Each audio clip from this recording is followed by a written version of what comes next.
Sejam bem-vindos à série Memória da Rabeca Brasileira, agora em versão podcast, graças ao patrocínio da Lei Aldir Blanc, Fundação José Augusto, Governo do Rio Grande do Norte, Ministério da Cultura, Ministério do Turismo e Governo Federal.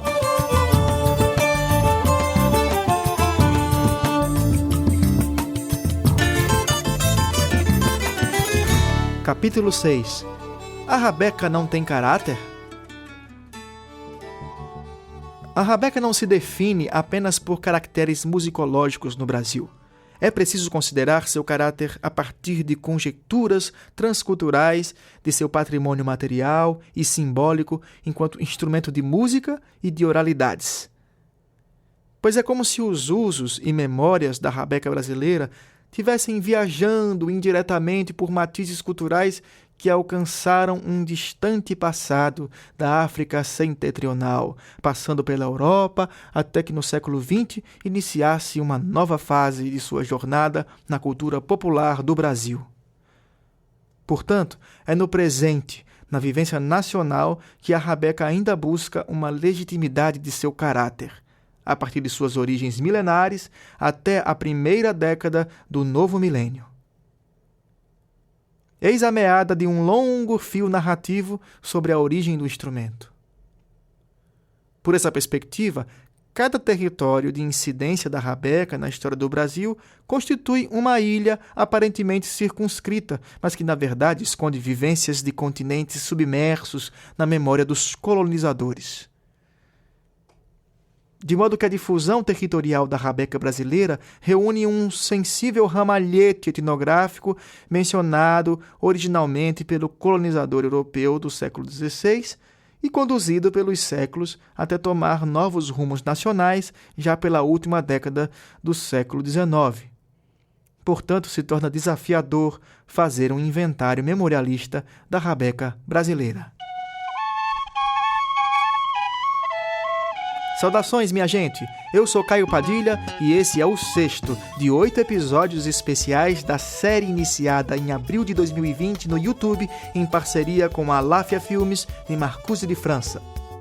Lá, nós entrevistamos, em transmissões mensais e ao vivo, mais de 30 especialistas, totalizando mais de 20 horas de conteúdo sobre música de Rabeca no Brasil. A trilha e o texto original deste episódio podcast é de minha autoria e tem trabalhos técnicos e edição de áudio de Rafael Gomes.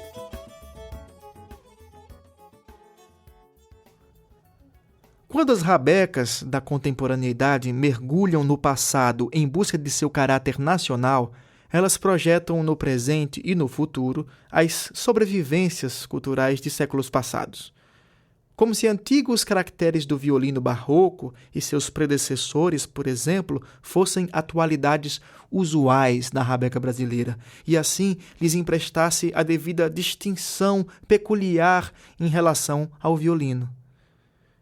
Desse modo, encontramos um cenário interessante de análise histórica do amplo patrimônio material e imaterial da Rabeca e seus repertórios. Tema de evidente competência interdisciplinar, no qual se investigaria como que a funcionalidade de um instrumento musical pode esmaecer ou sumir em Portugal do século XX e manter-se viva e colorida no Brasil em pleno século XXI.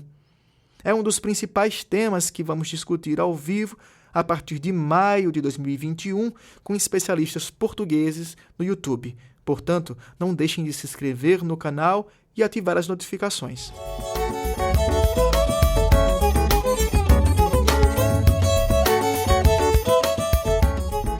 Com as rodovias e migrações populacionais mais intensas, com o crescimento das cidades, aprimoramento dos meios de comunicação e gravadores portáteis, e com os estudos folclóricos publicados, o século XX anuncia o final do isolamento cultural da Rabeca e sua música nos recônditos contextos do Brasil.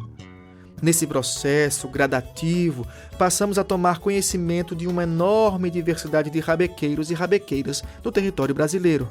Inicia-se nesse período uma complexa dinâmica cultural que vai sugestionando caracteres modificadores das feições mais exóticas da rabeca e vai reposicionando sua música em novos contextos sociais, de publicização e visibilidade, inclusive nas universidades brasileiras. Esse processo de saída do anonimato, inclusive entre os próprios rabequeiros, digamos que a palavra rabeca ganha uma espécie de extensão semântica e transmuda-se em quantidade e abundância em multidão de rabecas. Multidão indefinida e impossível de reunir porque não se constitui de unidades, mas sim de uma série de diversidades que teimosamente atravessaram tempos e distâncias.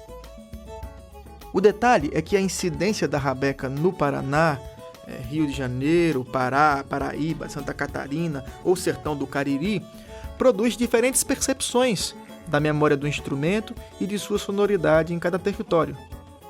Portanto, em todos esses casos, o espaço-tempo estabelece diferentes relações da música com os comportamentos, pensamentos e culturas locais. Tal noção, geográfica da música de rabeca é que nos permitiria investigar a hipótese de que certos instrumentos e técnicas musicais podem desaparecer em seu local de origem e permanecer vivos numa longínqua área influenciada. Desse modo, talvez, uma sondagem da memória da rabeca também seria capaz de nos mostrar as porcentagens sensíveis da cultura oriental mourisca no Brasil. São não apenas nas melodias de aboio nordestino, conforme aponta Câmara Cascudo, mas também no âmbito da geografia, economia e política, onde possivelmente tais heranças culturais arremedam maneiras e gestos de menestréis e cantadores antigos, de quando a Espanha era muçulmana e Portugal abrigava descendências árabes. A hipótese é de que a rabeca, assim como o pandeiro, por exemplo, seriam instrumentos inseparáveis dos cantos e danças mouras. Esta possibilidade torna a geografia desses instrumentos bastante complexa. Sobre o pandeiro, inclusive, afirma a Câmara Cascudo, abro aspas, convenço-me de que o pandeiro e seus descendentes, mesmo sendo asiáticos, devem aos espanhóis e portugueses e aos mouros a sua aclimatação. Fecho aspas. Sendo assim, me pergunto, quem ou quais grupos teriam aclimatado a rabeca ao Novo Mundo? Considerando pontos levantados na literatura sobre o assunto, poderíamos supor que provavelmente foi o sertanejo, o vaqueiro anônimo, um personagem fundamental implicado nos caminhos do boi.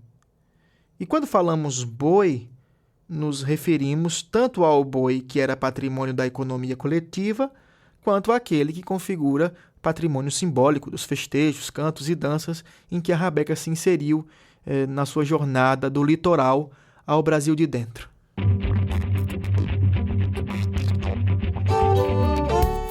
Como vimos, a rabeca é um instrumento difícil de determinar. Diferentemente do violino, ela possui grande variedade de técnicas de construção, formas, madeiras, cordas e afinações utilizadas no Brasil. E quais seriam as explicações históricas para isso? Bem, ao longo de séculos, todos os instrumentos musicais que hoje conhecemos, nas bandas, conjuntos e orquestras, foram, estabilizando suas características, foram consagrando certas inovações organológicas e atingindo um patamar de formalização do seu timbre, de afinação, de repertório e técnicas musicais. Essa formalização, ou essas formalizações, passam a ser amplamente compartilhadas e ensinadas entre instrumentistas. E claro que os conservatórios de música têm importante papel nisso, bem como os músicos, luthiers e compositores do mundo, né? Mas diante de todos esses longos processos de desenvolvimento do violino, a rabeca parece ter resistido por séculos, como uma heroína à margem dessas institucionalizações. Essa teimosia rebelde explica em partes seus caracteres musicais tão variados no Brasil. E por isso perguntamos, seria a Rabeca, nesse caso, uma heroína sem caráter? O fato é que parte de suas narrativas, ou os mitos de origem da Rabeca brasileira, poderiam ser também forjados em alguns dos elementos nacionais atribuídos a Macunaíma, famoso personagem da obra de Mário de Andrade, definido como um herói sem caráter. E antes que o ouvinte julgue forçado nosso paralelo de interesse antropológico entre música da Rabeca e literatura brasileira, precisamos nos justificar melhor. Em ambos os temas encontramos uma ideologia nacionalista, subjacente ao trabalho de etnógrafos e folcloristas brasileiros, que em algum momento de suas obras mencionaram qualquer coisa sobre Rabeca e suas oralidades. E mais recentemente, tanto a antropóloga Marisa Peirano quanto o crítico literário Antônio Cândido nos sugerem pensar a linhagem de ensaístas brasileiros articulando as ciências sociais com a literatura. E ao acatar a Rabeca como objeto de estudo da etnomusicologia, não desprezamos esse conselho interdisciplinar e, portanto, consideramos um paralelo de caráter comparativo entre a Rabeca brasileira e Macunaíma.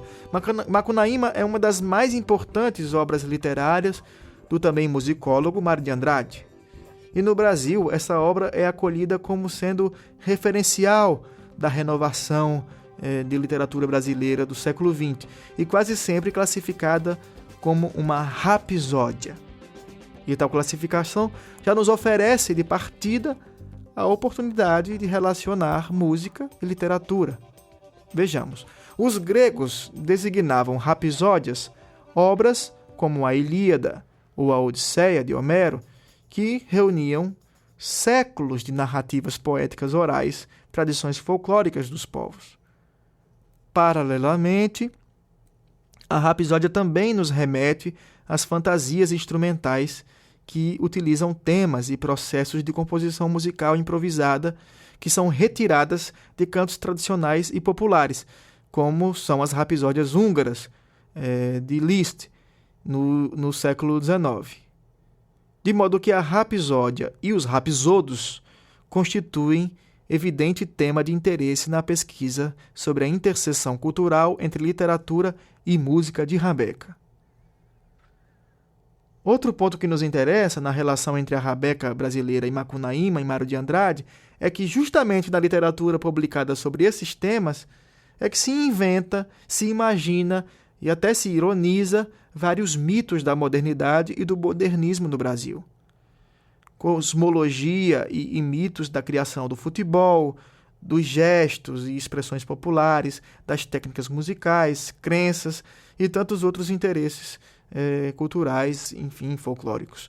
De modo que a literatura sobre Macunaíma ou sobre Rabeca, além de demandar imensa pesquisa, nos convida à análise discursiva de muitas invenções ou inventividades intelectuais que serviram para domar o monstro esfacelado que é o Brasil, tal como afirmou Mário de Andrade em missiva à Câmara Cascudo em 1925, abro aspas, este monstro tão esfacelado, tão diferente, sem nada, nem sequer uma língua que ligue tudo, como é que a gente pode sentir íntegro, caracterizado, fecho aspas. Como a Rabeca brasileira, também essa monstrenga esfacelada pode se sentir caracterizada. Voltemos a Macunaíma para pensar esse tema. No interesse antropológico sobre inventividades da literatura modernista no Brasil, podemos destacar, por exemplo, em Macunaíma, o momento em que Mário de Andrade relativiza os descritivos quinhentistas de viajantes pioneiros e passa a descrever a cidade de São Paulo na perspectiva do índio que se depara com a dita civilização e procura assimilá-la a partir de sua própria cultura. É apenas um exemplo de imaginação literária que podemos considerar ao analisar e comparar pesquisas etnográficas de Mário de Andrade sobre música em relação a outros pesquisadores de seu tempo. E, quem sabe assim, compreender melhor como sua imaginação participou indiretamente dos mitos de origem da rabeca brasileira, que hoje em dia é tão debatida pelos próprios rabequeiros e rabequeiras. Alguns elementos do mito de origem do herói sem caráter, na obra Mário de Andradiana, se ajustariam bem à rabeca na procura de seu caráter nacional. Isso porque Macunaíma, o herói de nossa gente, nascido no fundo da Mata Virgem, é para muitos intérpretes uma alegoria do amálgama da formação do Brasil entre os polos do moderno e do tradicional, articulados no contexto ideológico do nacionalismo cultural. Inclusive, quem quiser saber mais sobre como os temas identitários da cultura se relacionam com a rabeca, sugiro que assista no YouTube o episódio Rabecas Caiçaras, Potiguaras, Cariris. Episódio em que eu entrevistei os rabequeiros Fabrício Cardoso, Fernando Alcântara e Jean Alex. Mas voltemos ao nosso assunto. Tal como em muitas narrativas sobre rabeca brasileira, o herói Macunaíma passa do grotesco ao sublime num processo constante de metamorfoses entre as feições do índio, do negro e do branco em diferentes circunstâncias e por todo o território brasileiro. Fato que nos leva também a uma análise da rabeca e de Macunaíma em suas relações com o espaço, que do ponto de vista cartográfico parecem meio absurdas, mas do ponto de vista narrativo se tornam verossímeis. Em ambos os casos, tanto na jornada de Macunaíma quanto na geografia da rabeca, não são os mapas, mas sim as narrativas que unem os espaços e movimentos pelos territórios. E esse é o tipo de discurso que resume mais um ponto de interesse nos estudos sobre rabeca brasileira, pois o mito de origem desse instrumento popular, a um só tempo, tenta unir Europa, Norte da África e América numa só narrativa unificadora de um espaço-tempo que é bastante abrangente e difícil de conceber em termos cartográficos. Outras alegorias importantes corroboram para um ensaio que relacionasse rabeca e Macunaíma. Assim como Mário de Andrade atribui ao seu protagonista, poderíamos atribuir à rabeca brasileira uma jornada recente em busca de suas memórias. Na Rapsódia de Mário, esse conflito que move a jornada do herói parece simbolizado pela busca de um amuleto chamado Muiractã. Esse amuleto, que foi perdido por Macunaíma em sua jornada, passa a ficar guardado por um gigante piamã de hábitos europeus que mora em São Paulo e, como dono da Casa Grande, figura nas colunas sociais. Pois bem, o detalhe metafórico é que, para recuperar o precioso amuleto, poderíamos supor que a rabeca, assim como Macunaíma, precisaria ir ao velho continente, mesmo descobrindo que os governos não pagariam suas despesas, conforme imagina Mário de Andrade. A sugestão sutil e subjacente é de que o cordão umbilical entre metrópole e província colonial ainda é a representação a ser enfrentada para que se alcance uma legitimação cultural do caráter nacional, seja para a rabeca ou para o herói brasileiro na literatura modernista. Outro tema de interesse entre a rabeca e Macunaíma, sem querer aborrecer o ouvinte, é que ambos sofrem grandes metamorfoses, morrem e ressurgem em diferentes territórios. E se o enredo de Mário é uma colagem de elementos da cultura brasileira na qual Macunaíma se move, as pesquisas sobre rabeca também mostram que ela, tal como Macunaíma, foi se modificando e se adaptando conforme as necessidades e invenções no tempo histórico. Suas aventuras como instrumento ou como personagem da literatura ilustrariam, na perspectiva de Mário, os desafios de um povo que começava a se identificar como nação, né? Assim como a rabeca começa a se identificar como rabeca brasileira, né? Dentro de um enorme território e com inúmeras influências externas. Por isso se diz que Mário de Andrade queria produzir uma obra que refletisse o Brasil como uma unidade, conciliando múltiplas características culturais. Eis o pano de fundo ideológico por trás da expressão Rabeca brasileira. E se considerarmos outras obras literárias, outros escritos e depoimentos no quadro discursivo sobre brasilidade, ampliaremos os dados de análise sobre o modo como a rabeca participaria desse nacionalismo cultural no século XX. Para começar, ela tem participação direta nas pesquisas etnográficas de Mário de Andrade e Câmara Cascudo através de rabequeiros como Vilemão Trindade e Fabião das Queimadas, no estado do Rio Grande do Norte. Aliás, segundo Câmara Cascudo, as viagens de Mário a Natal, tanto em agosto de 27 como em novembro de 28, são referências importantes para a literatura de Macunaíma. Livro publicado por escritor paulista em julho de 1928, mas que ele já vinha ruminando, vamos dizer assim, desde 1926, enquanto projeto artístico e intelectual. Vejamos o trecho de Canto de Boi em que a famosa rapisônia modernista de Mário refere-se ao engenho Bom Jardim, onde o paulista conheceu o rabequeiro Vilemão Trindade, no Rio Grande do Norte. No livro, Macunaíma canta bem assim: "O meu boi morreu, que será de mim? Manda buscar outro, maninha, lá no Bom Jardim." Podemos supor que informantes rabequeiros também de Pernambuco e Paraíba forneceram a Mário de Andrade uma percepção de que a linguagem da rabeca se aproxima tanto mais da oralidade brasileira perseguida na escrita de Macunaíma. De modo que hoje entendemos que o rabequeiro se distancia do violinista na medida em que o violino adere a uma linguagem, digamos, mais formal da música escrita. A rabeca, portanto, tal como entendemos hoje, tenha talvez paralelo na busca de Mário de Andrade por uma linguagem brasileira, com o uso, digamos, mais idiomático de termos regionais, e menos atrelado ao vernáculo lusitano. Seria, portanto, pela fala, pela oralidade, a forma mais adequada de contar a história de Macunaíma e da formação da cultura brasileira, pois nosso idioma e nossa rabeca só se aprende de ouvido, A gente só aprende a falar e a cantar de ouvido. E se a diferença entre os instrumentos rabeca e violino só começa a suscitar uma estranheza a partir do século XX, é porque Mário de Andrade nos recomendou o estranhamento de nossa própria linguagem colonizada para forjar uma fala brasileira ou uma música rabecada.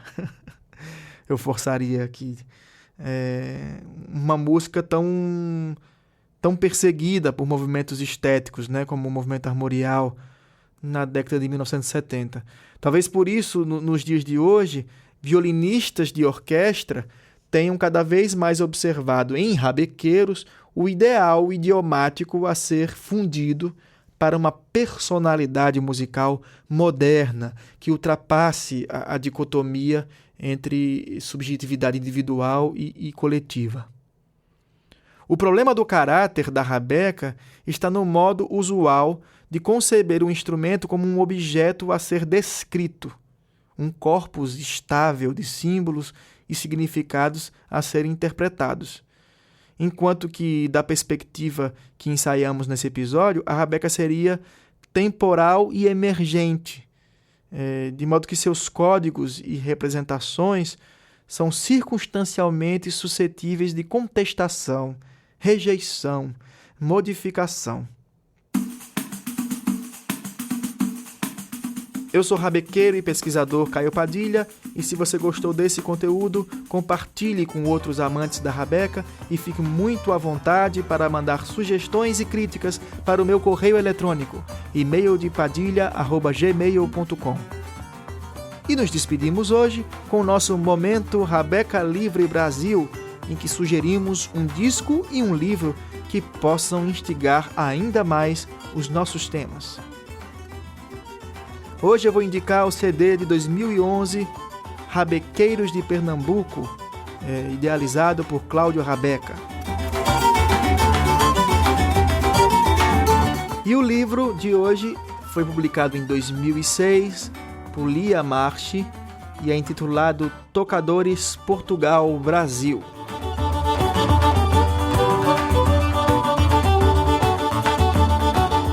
Fique agora com a saudação dos rabequeiros e rabequeiras do grupo Rabeca Livre Brasil, um grupo do WhatsApp com quase 200 integrantes.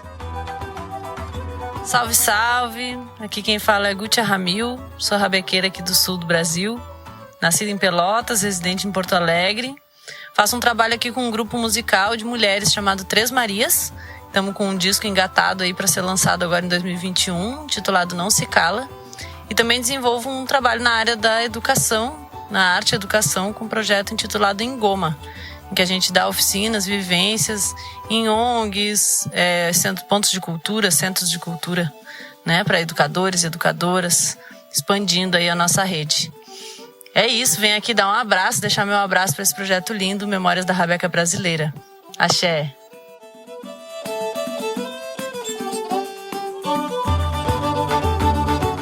Oi pessoal, eu sou Cláudio Rabeca, passando para dar um alô, um salve para esse projeto maravilhoso de Caio Padilha, Memória da Rabeca Brasileira. Eu sou um rabequeiro natural de Natal, no Rio Grande do Norte, mas aprendi a arte da rabeca aqui em Pernambuco, onde eu vivo há 18 anos. Desde 2002 eu toco rabeca, aprendi com nosso grande mestre Salustiano, foi meu professor. De lá para cá, integrei por 11 anos a banda Quarteto Olinda, uma banda de forró de rabeca, que acabou, mas a gente deixou um filho no mundo, o CD. Produzi o CD Rabequeiro de Pernambuco e tenho 2 discos lançados na minha carreira solo, Luz do Baião e o Rabeca Brasileira. Quem não me conhece, procura aí nas redes sociais. Um grande abraço a todos os rabequeiros e rabequeiras deste Brasilzão. Fiquem com Deus. Salve, salve! Quem fala aqui é Mariano da Silva, rabequeiro e poeta potiguar, Rio Grande do Norte. Tô mandando um salve aí para esse povo espalhado pelos 4 cantos desse Brasil e do mundo, rabequeiros e rabequeiras, saudando esse projeto lindo aí, que é Memórias da Rabeca Brasileira. Simbora, bora, bora!